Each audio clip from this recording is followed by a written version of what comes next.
Hello friends, कैसे हैं आप सब। आज मैं आपके लिए लेकर आई हूँ 3 दिसंबर 2021 में रिलीज हुई मूवी बॉब बिस्वास के एक्सप्लेनेशन को।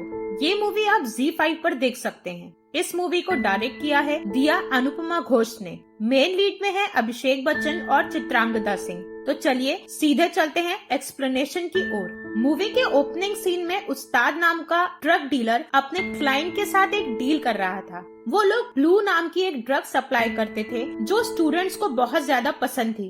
इस ड्रग के यूज से नींद भी नहीं आती थी और स्टूडेंट्स को बहुत एनर्जेटिक फील होता था, जिसके चलते वो बिना सोए लगातार पढ़ाई कर सकते थे और इस ड्रग की आदत उन्हें धीरे धीरे लग गई थी। उस्ताद का धंधा बहुत तेजी से ग्रो करने लगा था। अब नेक्स्ट सीन में हम व्यूवर्स को एक आदमी को दिखाया जाता है। उसका नाम होता है बॉब बिस्वास। वो आदमी एक्सीडेंट की वजह से अपनी याददाश्त खो देता है और 8 साल बाद कोमा से बाहर आया था। आज वो हॉस्पिटल से डिस्चार्ज हो रहा था। उसको लेने उसकी वाइफ मैरी आती है, मगर याददाश्त के चले जाने से बॉब किसी को भी नहीं पहचान पा रहा था। 2 आदमी बॉब पर नजर रखे हुए थे। अब हमको एक लड़की को दिखाया जाता है जिसका नाम मिनी होता है। वो पढ़ाई ठीक से नहीं कर पा रही थी, जिसके चलते उसकी दोस्त उसको एक लड़के से मिलवाती है और वो लड़का मिनी को ब्लू ड्रग दे देता है और कहता है कि तुम इसको खा लेना, तुमको नींद नहीं आएगी और तुम्हारी कंसंट्रेशन पावर भी बढ़ जाएगी। मैरी बॉब को लेकर चर्च आती है। फादर बॉब को रोज चर्च आने को बोलते हैं और उसे ये भी बताते हैं कि तुम रोज डेविड के साथ चर्च आया करते थे। बॉब को कुछ समझ में नहीं आता, वो बस फादर का मुंह ताकता रहता है। अब बॉब अपने घर आता है। बॉब पूरे घर को देख रहा होता है। तभी वहाँ पर मिनी आ जाती है। मैरी बॉब से कहती है कि ये हमारी बड़ी बेटी मिनी है। रात को मिनी पढ़ने बैठती है। तभी उनका पड़ोसी जोर जोर से गाना गाने लगता है। मिनी बहुत परेशान हो जाती है। मैरी बॉब को बताती है कि ये इनका सन की पड़ोसी है और वो रोज रात को ऐसे ही जोर जोर से चिल्लाता है। सब लोग इससे बहुत ज्यादा परेशान हैं। मैंने भी इसको जाके कई बार समझाया, मगर ये किसी की नहीं सुनता। बॉब मिनी के कमरे में दूध लेके जाता है। उसकी नजर मिनी की टेबल पर रखी एक फोटो पर जाती है। बॉब मिनी से पूछता है कि ये कौन है। मिनी कहती है कि ये मेरे डैड हैं। बॉब को सुनकर ये झटका लगता है कि अरे, अगर ये इसके पिता हैं, तो फिर मैं कौन हूँ। बॉब अब सच जानने के लिए अपने बेडरूम में आता है, बट उसकी नजर पड़ती है तो वो देखता है कि मैरी अपनी ड्रेस चेंज कर रही है। वो मैरी को एक टक घूरता रह जाता है और फिर अचानक से कुछ सोचते हुए वापस चला जाता है। अब सीन मिनी की तरफ शिफ्ट होता है। मिनी को पढ़ते पढ़ते नींद आने लगती है तो उसको ड्रग्स की याद आती है और वो अपने बैग से वो निकाल के खा लेती है। नेक्स्ट मॉर्निंग मैरी देखती है कि मिनी अभी तक पढ़ाई कर रही है और वो रात भर सोई भी नहीं। मैरी को तो पता भी नहीं था कि मिनी ड्रग्स लेने लगी है। मैरी बॉब की याददाश्त वापस आ जाए, इसके लिए उसको अपने साथ ऑफिस के रास्ते ले जाने लगती है और अपना मोबाइल भी उसको दे देती है ताकि बॉब को कोई प्रॉब्लम हो तो वो मैरी को कॉल कर सके। अब मैरी अपने ऑफिस चली जाती है। बॉब थोड़ा आगे पहुंचता है तो एक आदमी आकर बॉब को साथ चलने को बोलता है। वो आदमी वही था जो बॉब को हॉस्पिटल से डिस्चार्ज होने पर उसमें नजर बनाए हुए था। अब हमको बॉब एक कपाट जैसी बिल्डिंग में उन 2 आदमियों के साथ बैठा दिखाया जाता है। हम व्यूवर्स को पता चलता है कि वो दोनों पुलिस ऑफिसर हैं और बॉब उनके लिए एज अ कॉन्ट्रैक्ट किलर काम किया करता था। वो लोग बॉब को सारी बातें बताते हैं कि बॉब एक्चुअल में क्या काम करता था और आगे भी उसको यही काम को कंटिन्यू करना होगा। बॉब अपने घर आता है तो दरवाजे के पास मैरी को वो किसी आदमी से बात करते देखता है। मैरी उस आदमी का नाम धोनू बताती है और वो बताती है कि बॉब ने उसकी बहुत हेल्प करी थी फाइनेंशियली, इसीलिए धोनू हम लोगों को बहुत मानता है। ये चाउमीन का ठेला लगाता है। अब हमको रात का सीन दिखाया जाता है। बॉब छत पर बैठा अपने पास्ट के बारे में सोच रहा होता है। तभी अचानक से पड़ोसी जोर जोर से गाना गाने लगता है। बॉब जाकर उसको समझाता है, मगर वो सन की आदमी उल्टा बॉब के ऊपर चिल्लाने लगता है। मैरी को जब यह बात पता चलती है तो वो बॉब को मना करती है कि अब दोबारा तुम मत जाना और बातों बातों में वो बॉब को ये भी बताती है कि बॉब पहले लाइफ इंश्योरेंस कंपनी में जॉब किया करता था। अगले दिन बॉब उसी कंपनी में जाकर अपनी जॉब को वापस पा लेता है। नेक्स्ट डे वो ऑफिस में बैठा ही होता है कि तभी उसके फोन पर कॉल आता है पुलिस ऑफिसर का। वो उससे कहता है कि हम जल्द ही तुम्हें एक काम देंगे और तुम उसकी तैयारी करनी शुरू कर दो। बॉब परेशान होकर धोनू के पास आता है। धोनू उसको चाउमीन खिलाता है और एक कार्ड देता है। वो कहता है कि आप कालिदा नाम के आदमी के पास चले जाओ, वो आपकी हेल्प करेंगे। नेक्स्ट डे बॉब कालिदा के पास पहुंच जाता है। कालिदा मेडिकल स्टोर चलाते थे। वो बॉब को देख के इतना खुश हो जाते हैं, लेकिन बॉब उनको पहचान ही नहीं पा रहा था। बॉब कालिदा को बोलता है कि मुझे कुछ याद ही नहीं है, लेकिन मुझे अपना काम फिर से स्टार्ट करना है। कालिदा उसको एक एनवेलप देते हैं। बॉब घर आकर वो एनवेलप खोलता है तो उस एनवेलप में गन के पार्ट्स होते हैं। और चौंकाने वाली बात ये थी दोस्तों कि याददाश्त जाने के बाद भी बॉब ने बड़ी आसानी से उस गन को असेंबल कर लिया था और लोड भी कर लिया था। तभी बॉब का सन की पड़ोसी जोर जोर से गाना गाने लगता है। बॉब को एकदम से गुस्सा आ जाता है और वो आओ देखता है ना ताओ और उस आदमी का भेजा उड़ा देता है।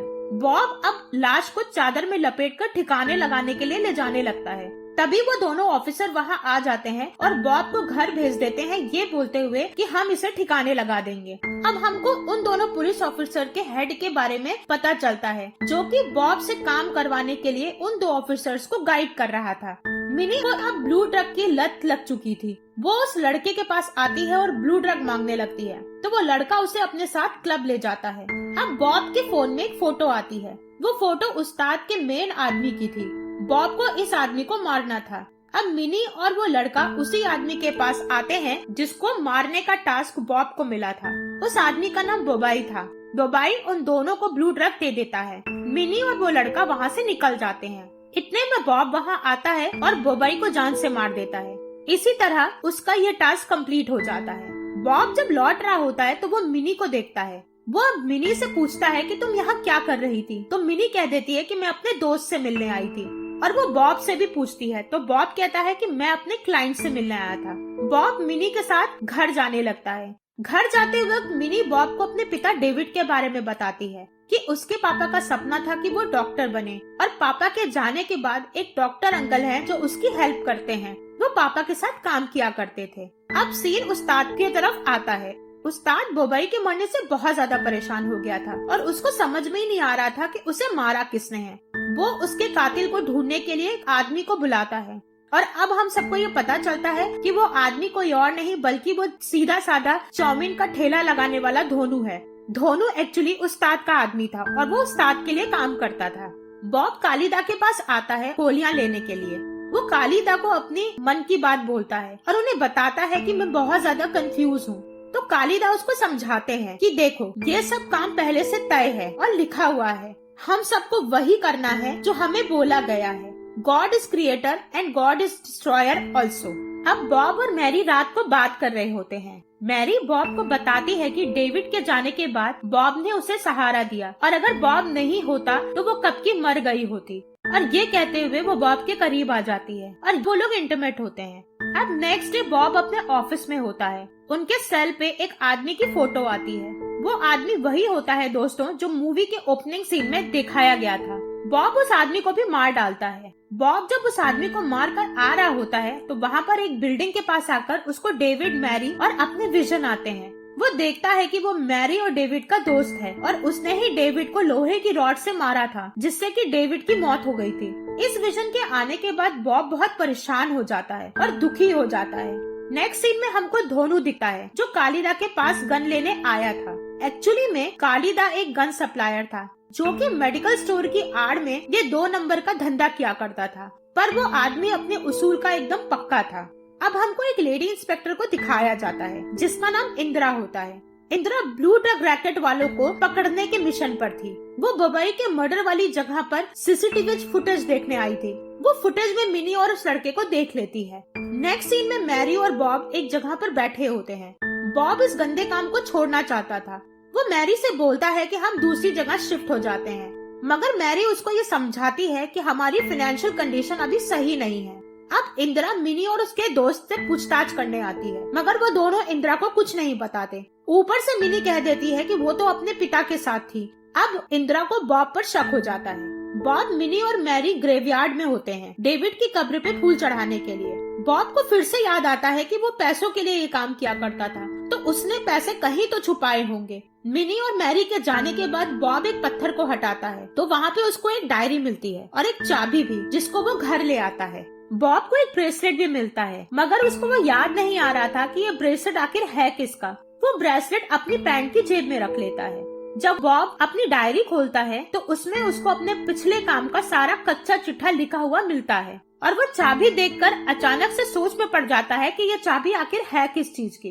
बॉब जब ऑफिस में होता है तो इंदिरा उससे पूछताछ करने आती है और उसको बोबाई की फोटो भी दिखाती है। बॉब बड़ी मासूमियत से इंदिरा को झूठ बोल देता है। इंदिरा बॉब को ब्लू ड्रग के बारे में बताती है और उसको मिनी के लिए इनडायरेक्ट में आगाह भी कर जाती है। बॉब सीधा घर आकर मिनी के रूम में जाता है तो उसको ब्लू ड्रग का खाली पैकेट मिलता है। इतने में मिनी वहाँ आ जाती है और पकड़े जाने के डर से उल्टा बॉब को खरी खोटी सुनाकर रूम से बाहर निकाल देती है। बॉब भी क्या बोलता, वो तो जानता था कि मिनी उसको अपना पिता मानती ही नहीं है। अब बॉब के फोन में एक लेडी की पिक आती है। बॉब उसको मारने के लिए उस जगह पर पहुंचता है, मगर वो इंस्पेक्टर इंदिरा को देखकर एकदम से सकपका जाता है और इंदिरा उसे बोलती है कि तुम यहाँ पे क्या कर रहे हो। तो बॉब पहले की तरह झूठ बोल देता है कि वो अपनी क्लाइंट से मिलने आया था। अब इंदिरा उसे बताती है कि ये लेडी हमारी हेड है और ब्लू ड्रग वालों के खिलाफ कार्रवाई कर रही है। इंदिरा बताती है कि कोई इनको मारने आने वाला था, हमको ये जानकारी मिली थी, इसलिए हम यहाँ पे इनकी सिक्योरिटी के लिए आए हैं। इंदिरा बॉब को कहती है कि हमारी सीनियर बहुत अच्छी हैं और जल्द से जल्द इस ब्लू ड्रग रैकेट वालों को खात्मा करना चाहती हैं ताकि हमारे बच्चे सेफ रह सकें। रात को बॉब मैरी से बात कर रहा होता है। मैरी बॉब से कहती है कि तुमने सही कहा था, हमें यहाँ से दूर चले जाना चाहिए। बॉब ये बात सुन के बहुत खुश हो जाता है। अब बॉब दूसरे दिन ऑफिस जा रहा होता है, तभी वहाँ वो ऑफिसर आ जाता है। वो बॉब को जबरदस्ती कार में बैठाकर उसे धमकाने लगता है और पूछता है कि तुमने उस औरत को क्यों नहीं मारा। बॉब कहता है कि वो अच्छी औरत है। इस पर वो पुलिस ऑफिसर उसे डांटता है और कहता है कि तुम्हें जितना कहा जाए तुम वो करो। बॉब ऑफिसर को बोलता है कि मेरे पास एक डायरी है जिसमें तुम लोगों के द्वारा कराए हुए सारे गलत काम मैंने नोट करके रखे हैं। मैं वो पुलिस को दे दूंगा और तुम सब पकड़े जाओगे, इसलिए मुझे जाने दो। और ये बात बोलकर बॉब वहाँ से निकल लेता है। अब वो दोनों ऑफिसर अपने सीनियर के पास आते हैं और हम व्यूवर्स को पता चलता है कि जिस औरत को मारने की सुपारी इन लोगों ने दी थी वो असल में इन्हीं की सीनियर होती है। दोनों ऑफिसर अपने सीनियर को बॉब द्वारा कही हुई सारी बातें बताते हैं और ये भी बताते हैं कि बॉब के पास डायरी है। अब वो लोग बॉब को रास्ते से हटाने की प्लानिंग शुरू करते हैं। पुलिस का हेड अब उस्ताद के पास आता है और डील करता है कि तुम्हारे ब्लू ड्रग के धंधे का 50% प्रॉफिट हमको चाहिए। बदले में आपको ये श्योरिटी मिलेगी कि पुलिस वाले आपके धंधे के बीच में कभी नहीं आएंगे। हेड उसको बॉब का नाम बता देता है और ये भी कहता है कि बोबाई को बॉब ने मारा है। आप जब बॉब को मारोगे तो उससे एक डायरी ले लेना, वो डायरी हमें चाहिए। यानी कि पुलिस के हेड ने एक तीर से दो निशाने किए थे, एक तो बॉब रास्ते से भी हट जाएगा और उनको डायरी भी मिल जाएगी।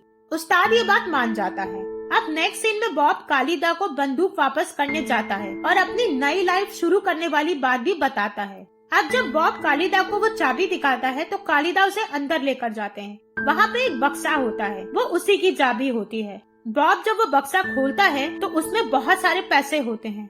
बॉब बहुत खुश हो जाता है और ये वो सोचने लगता है कि चलो एटलीस्ट हमारी फाइनेंशियल प्रॉब्लम तो दूर हो गई। मिनी को अब ड्रग की आदत लग चुकी थी। मिनी के फोन पर डॉक्टर अंकल का कॉल आता है और वो डॉक्टर अंकल से मिलने के लिए निकल पड़ती है। अब मैरी जब पैकिंग करने के लिए बॉब के रूम में जाती है तो उसको वो ब्रेसलेट मिलता है जिसको देख के वो हैरान रह जाती है। अब जब बॉब वहाँ आता है मैरी को बताने कि पैसे आ गए हैं तो मैरी रोते हुए बॉब से पूछती है कि ब्रेसलेट तुम्हारे पास कहाँ से आया।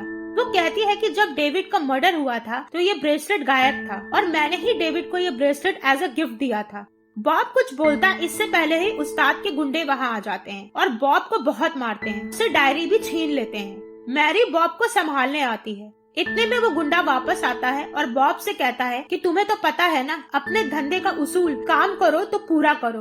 और ये कहते हुए बॉब पे जैसे ही गोली चलाता है मैरी उसके सामने आ जाती है और वो गोली मैरी को लग जाती है। मैरी वहीं तड़प तड़प के मर जाती है। अब बॉब गुस्से में पागल हो जाता है। वो गुंडे से हाथापाई करने लगता है और हाथापाई के दौरान गोलियां इधर उधर बंदूक में से चलने लगती हैं। लेकिन आखिर में बॉब किसी तरह से उन दोनों को मारने में कामयाब हो जाता है। मगर होता ये है कि बॉब की किस्मत बहुत खराब थी। जैसे ही वो पलट कर देखता है तो वो देखता है कि उसका बेटा बेनी भी मरा पड़ा है। गुंडों से हाथापाई के दौरान जो गोली चली थी उसमें से एक गोली बेनी को लग गई थी और बेनी मर जाता है। एक झटके में बॉब के सारे सपने टूट जाते हैं। वो एकदम शॉक्ड हो जाता है। इतने में वहाँ इंदिरा आ जाती है और बॉब को वैन में लेकर जाने लगती है। बॉब रोते हुए इंदिरा से बोलता है, मेरे किए की सजा मेरे परिवार को अपनी जान देकर चुकानी पड़ी, मुझे उन लोगों को खत्म करना है। इंदिरा बॉब को आजाद कर देती है क्योंकि इसमें उसी का फायदा था। वो तो ये गंदगी साफ करना चाहती थी। बॉब कालिदा के पास जाते हैं और उससे गन ले लेता है और उसको सारी बातें बताता है और अंत में उसको ये भी बोलता है कि मैं वापस ना आऊं तो मेरे सारे पैसे मिनी को दे देना और मेरी बॉडी को मैरी के बगल में दफन कर देना। अब बॉब उस्ताद के अड्डे पर आता है और जो भी उसके रास्ते में आता है वो एक एक करके सबको मौत के घाट उतार देता है। बॉब जब अंदर आता है तो वो वहाँ पे मिनी को देखता है और वो हैरान हो जाता है और यहाँ हम व्यूवर्स को पता चलता है कि मिनी के डॉक्टर अंकल कोई और नहीं बल्कि उस्ताद है। अब उस्ताद मिनी को भड़काता है कि तुम्हारी माँ और भाई को बॉब ने मारा है। मिनी बॉब को शूट कर देती है। बॉब गिर जाता है। वो उस्ताद से कहता है कि मेरी बीवी और बच्चों को तुमने क्यों मारा, उनका क्या कसूर था। इस पे उस्ताद कहता है कि ये तो जंग है और आम इंसानों को तो मरना पड़ता है। मिनी ये सुनकर शॉक्ड हो जाती है। उस्ताद मिनी को धक्का देता है, मिनी गिर जाती है और बेहोश हो जाती है। मौके का फायदा उठाकर बॉब पैर फंसाकर उस्ताद को नीचे गिरा देता है और उसी की गन से उसको शूट करके मार डालता है।